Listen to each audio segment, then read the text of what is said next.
होली के पर्व की आप सभी को हार्दिक शुभकामनाएं। पंचांग के अनुसार होली चैत्र कृष्ण प्रतिपदा तिथि पर मनाई जाती है। इसे दुलेंडी, दुल्हंडी आदि नामों से भी जाना जाता है। होली के त्योहार को बुराई पर अच्छाई की जीत का प्रतीक माना जाता है। होली से एक दिन पहले होलिका दहन किया जाता है और अगले दिन एक दूसरे को रंग गुलाल लगाया जाता है। सभी आपस में गले मिलते हैं, गुलाल लगाते हैं और पकवान खाते हैं। वहीं होली को लेकर भक्त प्रहलाद, होलिका और हिरण्यकश्यप की कथा भी प्रचलित है। आइए सुनते हैं ये कथा।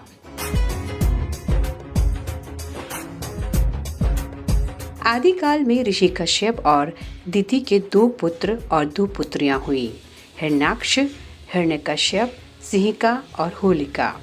भगवान विष्णु के वराह अवतार ने हिरण्याक्ष का वध किया था क्योंकि उसने धरती को जल में डुबो दिया था। वहीं सिंहिका को हनुमान जी ने लंका जाते हुए मार्ग में मारा था।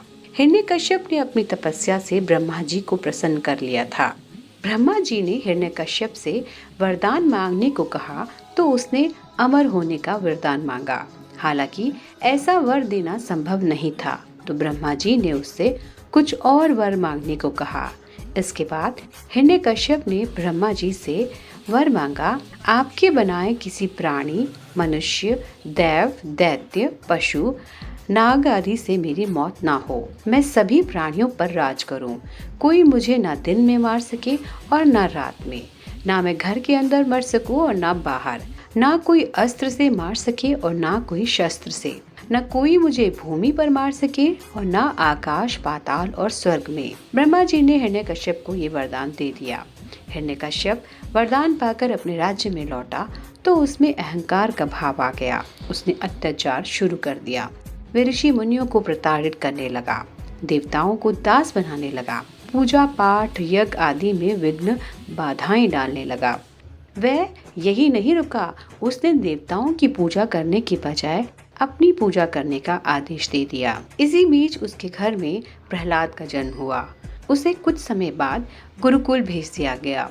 यहाँ प्रहलाद विष्णु पूजा करने लगा। जब ये बात हिरण्यकश्यप को पता चली तो वह क्रोधित हो उठा। उसने कई प्रयास किए कि प्रहलाद विष्णु पूजा करना छोड़ दे, लेकिन इसमें उसे असफलता मिली। इसके बाद प्रहलाद को मारने की कोशिश की गई। उसे विष दिया गया, हाथियों के पैरों से कुचलने का प्रयास किया गया, पर्वत से नीचे फेंका गया। इसके अलावा भी कई प्रयास किए गए, लेकिन प्रहलाद को कुछ नहीं हुआ। इसके बाद ब्रह्मा जी से अग्नि में नहीं जलने का वरदान पाने वाली हिरण्यकश्यप की बहन होलिका की मदद ली गई। फागुन पूर्णिमा के दिन होलिका अपनी गोद में प्रहलाद को लेकर बैठ गई, लेकिन होलिका तो जल गई पर प्रहलाद को कुछ नहीं हुआ। दरअसल होलिका को अहंकार हो गया था कि वह अग्नि में नहीं जलेगी, जबकि उसे ये वरदान था कि वह आग से नहीं जलेगी। होलिका के जलने के बाद हिरण्यकश्यप काफी क्रोधित हो गया और उसने प्रहलाद को भरी सभा में खंभे में बांध दिया। उसने गुस्से में प्रहलाद से पूछा कि किसकी वजह से तू मेरी आज्ञा नहीं मानता है। इस पर प्रहलाद ने अपने पिता से आसुरी स्वभाव छोड़ने और समता भाव को अपनाने की प्रार्थना की। इससे हिरण्यकश्यप आग बबूला हो गया। उसने कहा, तू मेरे सिवा किसी और को जगत का स्वामी मानता है। कहाँ है वो? क्या इस खंभे में है? और ये कहते हुए उसने खंभे में घूंसा मारा। इतने में गर्जन के साथ खंभा फट गया और उसमें से एक खतरनाक रूप प्रकट हुआ। सिंह का सिर, मनुष्य का धड़, बड़े बड़े नाखून, खतरनाक चेहरा, पीली आंखें और तलवार जैसी जीभ। यही भगवान का नरसिंह अवतार था। उन्होंने हिरण्यकश्यप को संध्या काल में सभा की दहलीज पर अपनी जांघों पर रखा और अपने नाखूनों से उसका कलेजा चीर दिया। नरसिंह भगवान ने हिरण्यकश्यप को न दिन में मारा और न ही रात में, न बाहर मारा न अंदर, न जमीन पर मारा और न आसमान पर, न अस्त्र से मारा और न शस्त्र से। इस तरह से ब्रह्मा जी के वरदान का मान भी रह गया। इसके बाद प्रहलाद ने नरसिंह भगवान की प्रार्थना की, तब जाकर उनका क्रोध शांत हुआ। कथा समाप्त होती है।